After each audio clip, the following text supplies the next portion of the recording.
Yo les gars, c'est le cas. Aujourd'hui, on se retrouve pour une nouvelle vidéo où je vais vous montrer comment traquer des wallets. Ok, c'est super important que ce soit parce que vous voulez traquer votre propre wallet, savoir quel token vous holdez, sur quelle adresse, etc. Spécialement si vous avez beaucoup de wallets ou traquer les wallets des whales. Donc c'est pour ça que je l'utilise la plupart du temps. Les tools que je vais vous présenter aujourd'hui. Traquer l'activité des whales, savoir qu'est-ce qu'ils achètent, qu'est-ce qu'ils vendent, quand est-ce qu'ils achètent, quand est-ce qu'ils vendent. Super intéressant pour moi et c'est ce que je vais vous montrer aujourd'hui dans cette vidéo, ok? Donc pour ce faire, j'utilise deux tools, un qui s'appelle Zerion et l'autre qui s'appelle Zapper, ok? Les deux sont sensiblement la même affaire. Vous pouvez choisir lui que vous préférez en tant que tel. Moi pour ma part, j'ai plus l'habitude d'utiliser Zapper, mais lorsqu'il s'agit de traquer mon propre wallet ou tous mes wallets, je les connecte tous ici et j'utilise Zerion. Donc ce qu'il faut savoir aussi en plus de ça, c'est que ces deux protocoles ou plutôt outils, apps que vous voyez ici, n'ont pas de token à leur actif et il y a des fortes chances qu'ils airdrop un token pour leur utilisation, ok? Que ce soit pendant le bull run ou dans des mois, aucune idée, mais il y a des fortes chances et la raison est que ils ont plusieurs utilisateurs, ils vont vouloir expand, c'est-à-dire ramasser des fonds pour développer leur projet ou leur application encore plus. Et il y a des fortes chances, surtout dès qu'on voit qu'il y a un swap ici, donc on peut swap via leur site, leur application. Donc ça encourage encore plus le fait qu'il y a des chances qu'on puisse recevoir un airdrop. Pareil ici, Zapper, on peut swap ou même Bridge. Bridge qui permet d'envoyer des Ethereum d'une chain à une autre, par exemple, ou d'envoyer de la monnaie d'une chain à une autre. C'est qu'on veut passer d'Ethereum jusqu'à Polygon, on sélectionne le token et on passe là-dessus. De toute façon, je vais réviser ça avec vous dans un instant. Là, la partie intéressante, c'est comment traquer un wallet. Ok, donc on va aller voir ici quelqu'un qui a effectué une grosse transaction récemment. Ok, mettons, ok, on va prendre lui. Ok, 6.5 Ethereum. Ok, 14 700 $. Lui me paraît intéressant. On va voir un peu les transactions qu'il a passées. Donc on peut voir que dans les 12 dernières heures, il n'a fait que acheter le token et qu'il en a acheté pas mal. Ok, comme on peut voir, on commence à avoir un doute sur lui. On se dit, ah, ok, ce gars-là, j'aimerais ça pouvoir voir son wallet, savoir qu'est-ce qu'il fait, etc. Pourquoi il achète autant à cet endroit-là? Bon, le pourquoi du comment, on l'aura jamais, forcément, mais ça va être intéressant de scanner son wallet, savoir comment ça se passe. Donc, ce que je vous invite à faire, c'est d'abord cliquer ici. On voit que c'est une whale parce qu'il a acheté plus de 10 000. Ça veut rien dire vraiment, mais en tout cas, on clique sur son numéro, son adresse, et on va pouvoir arriver sur une page Etherscan comme ça, où on a toute son adresse ici. Ça, c'est l'adresse du wallet auquel il utilise. Donc, Etherscan, si vous ne savez pas c'est quoi, c'est un site qui répertorie toutes les transactions sur la blockchain d'Ethereum. On peut aussi voir le gaz, les frais de gaz que ça coûte ici. Si on clique dessus, on a encore plus de détails. Ok, les frais de gaz par transaction ou par swap, le prix de l'Ethereum, etc. Donc, ça répertorie tout ce qui est ETH, toutes les transactions, que ce soit par wallet, que ce soit pour un token en particulier. Donc, ça, c'est vraiment le plus détaillé possible. Vous allez le retrouver ici sur Etherscan. Ces applications-là, leur but, c'est de filtrer l'information ici et d'en faire de quoi de plus agréable à l'œil ou de plus facile à lire, ok? Donc Etherscan, c'est pas le seul. Pour ETH, pour la blockchain d'ETH, on a Etherscan. Pour la blockchain de Solana, on aura Solscan. Pour la blockchain de FTM, on aura FTM Scan, et ainsi de suite. ArbScan pour Arbitrum, Basescan pour Base, etc. Donc, vous pouvez toutes les faire. C'est pour traquer les activités dans une blockchain en particulier. C'est pas multi-chain. Alors que, ouais, un autre truc, c'est que Zapper, Zerion, eux sont multi-chain, c'est-à-dire qu'on va pouvoir traquer les activités dans toutes les chains. C'est pour ça que j'utilise ça, et c'est un peu l'avantage d'utiliser ce genre d'outils. Donc maintenant qu'on a son adresse, ce qu'on fait, on la copie. Donc on veut copier son adresse, et on va la coller ici sur Zapper, on va dire. Zapper par exemple, et on la colle ici, et voilà, on tombe sur son profil, combien d'abonnements, combien il y a d'abonnés, des gens qui sont abonnés à lui. Ça veut rien dire ça en tant que tel, parce qu'il y a pas forcément beaucoup de gens qui connaissent ces applications-là, mais ça peut être une petite indication de comme quoi si une whale est est suivi par plusieurs personnes. D'ailleurs, on peut voir qui follow. Ici, un petit investisseur qui follow cette whale et qui se demande, qui s'intéresse à son profil, tout simplement. Pardon pour ça. Donc maintenant, on aura les informations véridiques, ok? Quand est-ce ici dans les activités, quand est-ce qu'il y a pu swap de l'Ethereum pour un token, RSTK en particulier, qu'on vient de voir. La valeur totale qu'il y a dans son compte, donc c'est vraiment 50 000, alors c'est 100 000 $ à peu près, qui est beaucoup plus que ce qui a été indiqué sur DeckTrainer. Ça peut être pour plusieurs raisons, peut-être qu'il y en a qui s'en est fait envoyer d'un autre wallet par la suite. Peut-être qu'il y a swap des USDT pour des RSTK via un autre protocole, donc OneInch. Alors OneInch c'est différent de Uniswap. Ok, Uniswap c'est pas le seul sur l'Ethereum blockchain. Il y a aussi OneInch, donc voilà, comme on peut voir, il y a échangé des USDT contre des RSTK via OneInch et même via OpenOcean, ok, un autre protocole aussi. Donc ça montre simplement que voilà, DexScreener ça répertorie pas tout. Parfois ça peut être intéressant de scanner les wallets. Donc voilà, qu'est-ce qu'on peut se dire de ce compte là, c'est que il y a beaucoup de RSTK, beaucoup de métis, il est probablement bullish sur ces deux projets là. Et ensuite, à partir de ces informations-là, on peut aller investiguer de pourquoi le métis, la blockchain métis est intéressante, pourquoi RSTK, le coin est intéressant. Bon, moi j'ai ma petite idée pourquoi RSTK était intéressant, ok, je peux en parler vite fait, parce que je sais qu'un gars sur Twitter qui s'appelle Ansem, un influenceur assez populaire, et c'est très, très cool comme personne. Je compte faire des vidéos sur Twitter bientôt où je vais vous montrer les gens que je follow et les gens qu'il faudrait follow si on s'intéresse à la DeFi. Donc lui, il nous a annoncé en fait qu'il y a un projet super intéressant, innovateur qui s'appelle Eigenlayer qui risque de sortir bientôt et que pour l'instant n'est pas sorti, et que la seule manière d'avoir une exposition ou une exposure, je sais pas c'est quoi en français, mais la seule manière d'être exposé en fait, ouais exact, exposé à ce protocole là qui risque de révolutionner la crypto pendant un petit moment, au moins la hype, c'est sûr elle va être immense sur ce projet là, c'est en ayant ce token qui est Restake Finance. C'est pour ça que dès qu'il en a parlé ici, l'influenceur, ça a commencé à exploser. Alors, nous, en tant que Wave, on savait qu'il y avait un petit régular. Okay, on savait vite fait. Moi, j'avais complètement oublié l'existence de ce token-là. Donc, je l'ai trade une fois, quelques fois ici. Mais j'en avais plus à ce moment-là. Mais en tout cas, pour dire que le Wave, ça peut fonctionner parce qu'on avait vu un petit régular. On aurait vu un petit régular ici à ce moment-là qui aurait été validé ou pas à suivre. Mais bref. Donc, c'est pourquoi cette whale achète ce projet, selon moi. Après...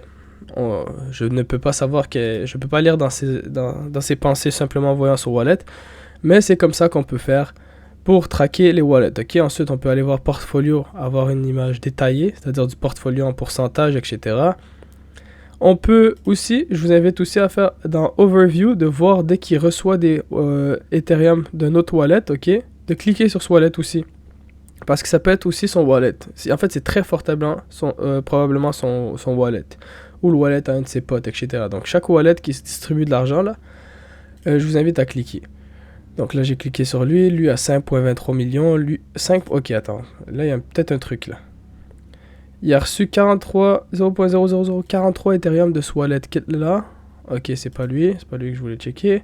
Il a reçu 4.3 Ethereum de ce wallet là. Ok.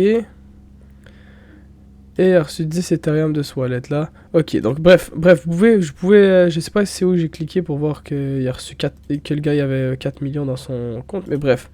Vous pouvez justement cliquer sur n'importe quelle adresse qui est dans leurs activités et faire des liens comme ça entre les comptes, parce que certainement que plusieurs personnes dans la DeFi, on n'a pas seulement un compte, ça je vous le garantis, on a plusieurs wallets, on veut diminuer le risque au maximum. Donc vous pouvez justement vous aventurer dans les transactions et savoir qui envoie de l'argent à qui, et c'est certainement la même personne, ok, c'est peut-être son petit compte, son petit alt compte d'un plus gros compte, etc. C'est très possible. Donc c'est pas mal ce qu'il y a à savoir. On peut voir ce qu'il hold comme NFT, ok, comme activité selon la chain, ok, sur Ethereum patati, sur Base patati, c'est super intéressant, ok. Les badges, on s'en fout pas mal. Et puis c'est pas mal ça. Vous pouvez follow si vous voulez avoir des notifications de quand il passe une transaction, etc. Et si vous voulez tenter d'avoir le airdrop, ben, vous pouvez connecter votre wallet, c'est safe, c'est Zapper. Zapper on connaît, Zerion aussi on connaît, donc c'est safe. Connectez le wallet et passez quelques swaps par-ci par-là, pas beaucoup, ok, je vous invite à vraiment juste tester le truc, si vous voulez, si vous pouvez. Ethereum, ok, on va dire, vous voulez échanger de l'USDC, vous avez de l'USDC, vous voulez de l'Ethereum, mais n'hésitez pas à passer ici, juste faire un petit trade, voilà. Et Bridge, ça c'est si vous voulez passer vraiment d'une chain à une autre. Donc si vous avez de la BSC, vous avez de l'argent sur BSC et vous voulez de l'Ethereum, ok. Là j'ai inversé le truc, mais si vous avez de BSC, vous voulez de l'Ethereum, bah vous pouvez simplement le trader ici. Vous allez sélectionner le token que vous voulez envoyer et le token que vous voulez recevoir. Et puis ça devrait fonctionner. Donc ça c'est pour Zapper. Comme vous pouvez voir, l'interface utilisateur est assez intéressant, ok.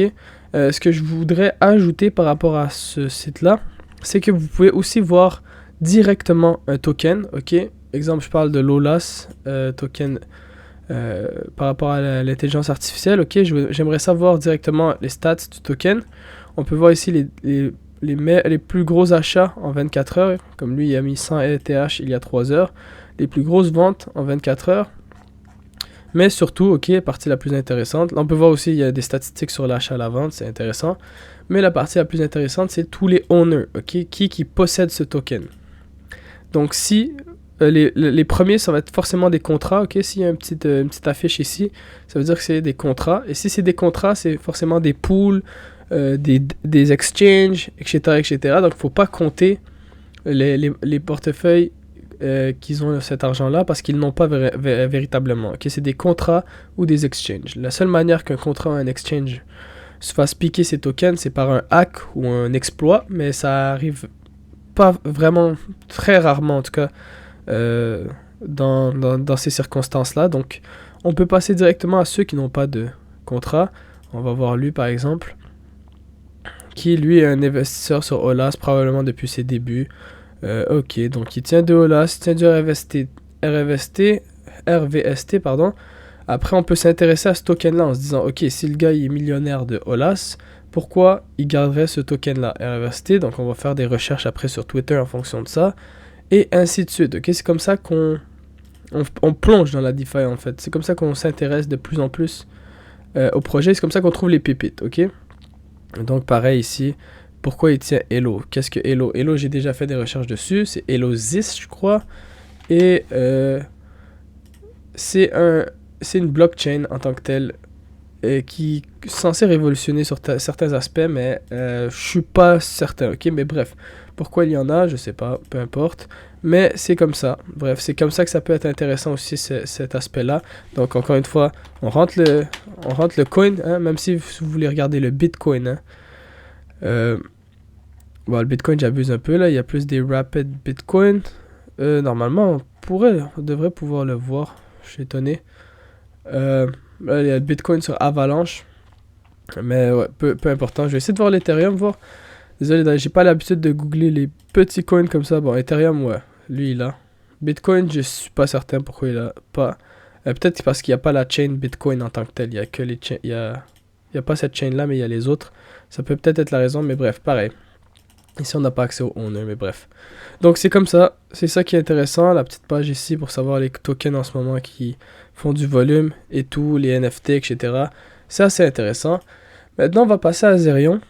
Zerion, je ne vais pas cover au complet le truc. Ok, comme j'ai dit, moi, j'utilise plus Zapper de manière générale. Zerion, je l'utilise pour voir parce que c'est assez précis. Ok, Zerion, c'est assez précis et il y a des chartes. Donc, ça va vous intéresser.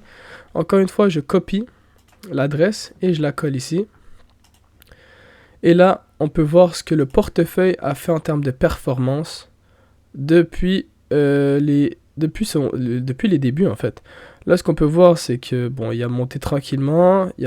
Ici, il y a dû vendre. Soit il s'est fait arnaquer ou quelque chose, soit il a envoyé les tokens. Ok, après ça, on va investiguer dans l'history, les activités. Mais pareil. Ensuite, on peut voir sa performance tranquillement, voir comment il se débrouille. Ici, il a sûrement dû recevoir de l'Ethereum, donc c'est ce qu'on avait vu, je pense, tout à l'heure. Et ce qu'il hold en ce moment. Donc, ce qui est intéressant, en fait, de Zerion, c'est la charte. J'adore voir des chartes de performance, ok? Ça encourage ou nous permet de nous dire de faire attention ou ça nous booste simplement nos performances, de voir qu'on est dans une bonne tendance haussière, que tout se passe bien, ou de voir qu'on doit faire attention justement à pas trop faire des gros sacs dès qu'on investit, des gros bags. Mais bref, on a aussi l'accès au NFT et on a l'history de toutes les transactions qui se sont passées. Mais ce site-là est assez clean aussi, hein, maintenant que j'y pense. Zapper, j'aimais bien visuellement, mais Zerion, peut-être, il peut être... de toute façon, les gars, c'est au même niveau. Ok, Zerion, Zapper, pour moi, c'est au même niveau. Ici, on peut voir l'application. On peut même cliquer sur cette application-là, copier. J'imagine on peut la coller sur Google. On voit qu'il a reçu 57 000 de Binance. Il a utilisé OneInch pour faire des transactions, Paraswap. Même celle-là est un peu plus détaillée au niveau des protocoles utilisés pour les transactions. Donc, ouais, super intéressant. Pareil, on peut partager le profil, ajouter le wallet dans la watchlist, les favoris.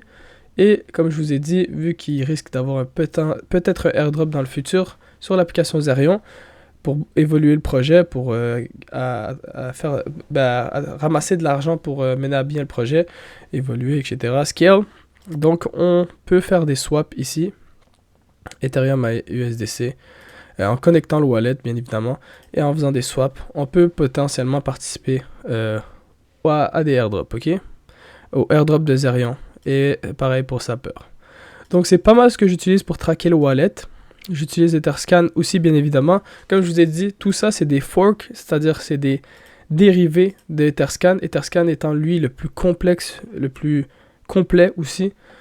C'est juste puisque c'est difficile de lire tout ça, savoir l'heure de la transaction, le bloc. Il y a plusieurs informations peu utiles pour le coup, à moins que tu essayes vraiment d'investiguer.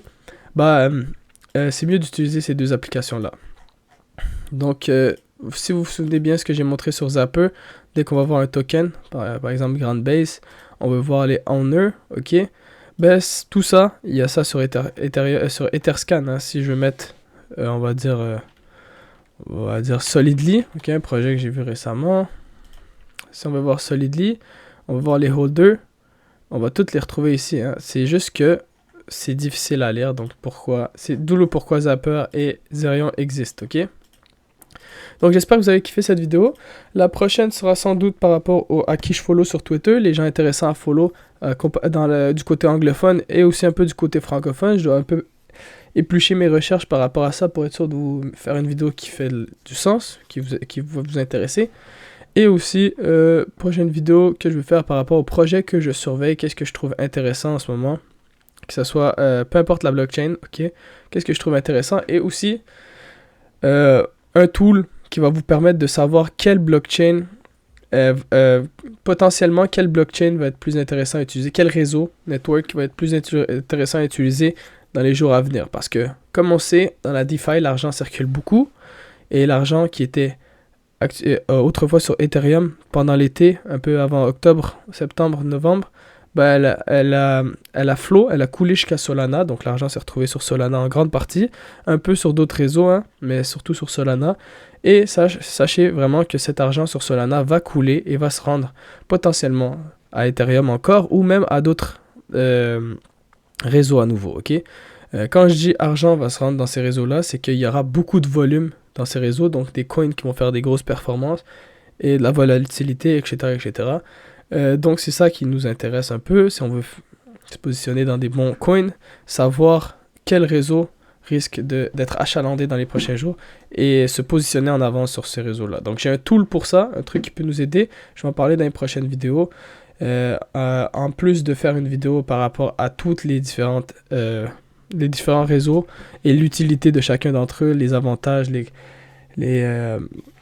les cons par rapport à ça. Donc je vous ferai cette vidéo dans le futur. J'espère que vous avez aimé celle-là. Et on se retrouve à la prochaine. Peace.